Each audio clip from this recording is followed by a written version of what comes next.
is Joseph, and I'm with Nautic Studios. We're a web marketing company. We design websites, we create custom web applications, we do branding, we also do social media training. This is our site here. It tells a little bit about what we do on nauticstudios.com, so you can check that out later. As Eunice was talking about before, something that's very valuable is having a blog that's part of your website. And if you see here, this would be a good example of that. If you go to our website, click blog, it's integrated directly into the website, so that whenever we post something on here, any of these articles are all very keyword rich. So the search engines will pick them up, and now nauticstudios.com gets credit for those. But today what we're going to be talking about is Facebook.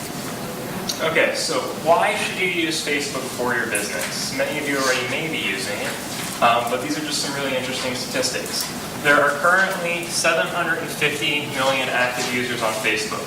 And this is a very current statistic. This was taken off the Facebook website just this month. So it's a little bit larger than what you see there in your packet. I think it was 500 million at the time of their last presentation.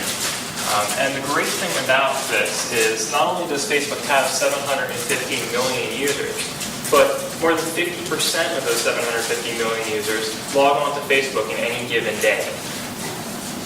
The other amazing thing about Facebook is it's not just college kids or young people, it's all age groups. A surprising thing, recent statistic, the fastest growing demographic on Facebook is actually women over the age of 55, if you can believe that. So it's growing across all age groups, and of course as people get older too.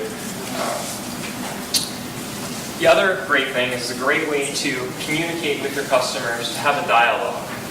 The main thing about social media, what we've talked about throughout this conversation, is that social media is a way to engage with your customers. It's not like the past where you were just, oh, this is our message, this is our commercial. Now you can get feedback from your customers on how you can improve your services.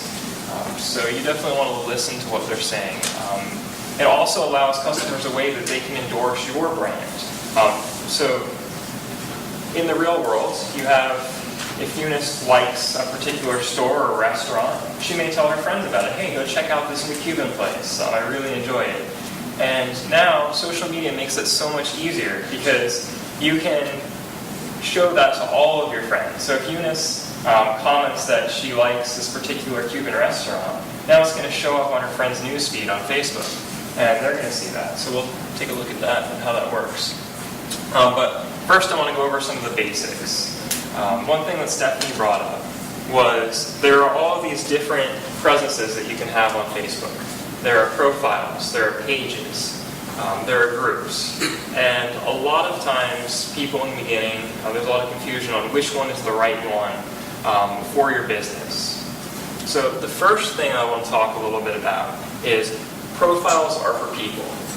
So you don't want to create a profile page that's the name of your business, one that's against Facebook's terms of service. So if you do that, if someone reports it, you might lose your audience because it could just disappear overnight. So you want to make sure you don't do that.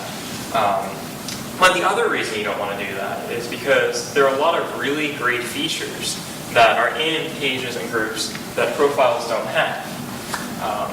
So groups, which is the next one we'll talk about, have members. So you can think of this sort of like a listserv.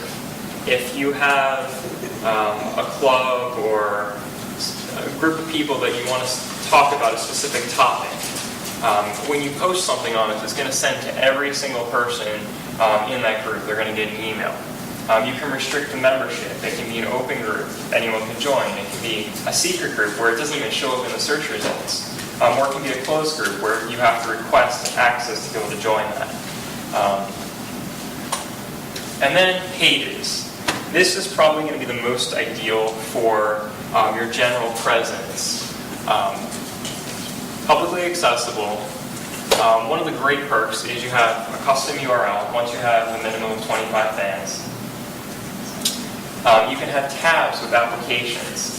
So you can do some really cool stuff. Like you can say, hey, if you like our page, we're going to give you a coupon for a free appetizer. So you can embed that scripting in there.